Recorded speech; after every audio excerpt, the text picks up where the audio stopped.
is Dave Bell at Adventure Yacht Club, and today we're going to learn the parts of the line. We're going to learn 2 hitches, 2 knots, and a bend. Now the difference between a hitch, a knot, and a bend: a hitch is when you attach a line to something else, a stationary thing. A knot is when you attach a line to a line to itself, and a bend is when you attach a line to another line.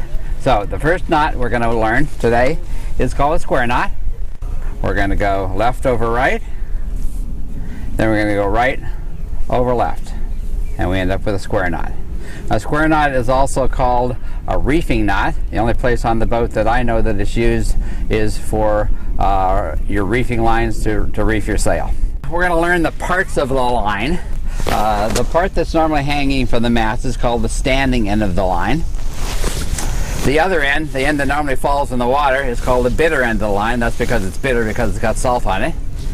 And to form a loop in the line, it's called a bight. And that's because the old-time sailors had to actually bite on the line to get a really nice tight loop in the line. So we're going to learn a bowline.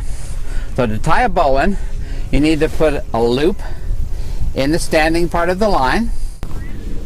We come up through the loop, around the standing part of the line, and back down through the loop, and that's a bowline. Now the advantage of a bowline is that it forms a nice loop in your line, but the real advantage is that you can pull on this bowline as much as you want, as tight as you want. And the good thing about a good knot is that no matter how tight you pull on it, the knot comes right out. So a bad knot is a knot that you pull on tight and you can't get it back out again. Okay, and the next thing we're going to learn is one of the hitches. Now this is a cleat hitch, and then what you want to do is you want to take the line that's coming from the boat.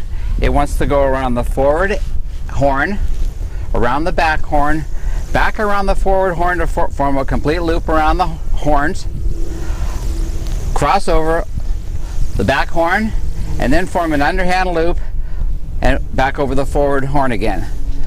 And that's called a cleat hitch. You should have 2 under and 1 over. Next knot we're going to learn, actually it's not a knot, it's a bend, is a sheet bend. It's used to bend 2 sheets or to attach 2 sheets together. So you form a bight in one of your lines. You come up through that bight, around the bight, and then back through your original line. That's a sheet bend. The next knot is called a rolling hitch, and it's a hitch because we're actually attaching a line to something. So this hitch is called a rolling hitch, and it's great for attaching your fenders to one of your bow rails or lifelines. Okay, this hitch, throw the line over your rail, form a bight, come around the standing end of that bight twice, once, twice, and then go around the lower end of the standing end 1 more time, always going in the same direction, and that forms a rolling hitch. Now the advantage of the rolling hitch is that you can move the rolling hitch any place on the line that you want, and it will stay in that position. Okay, you can also do the rolling hitch on a line.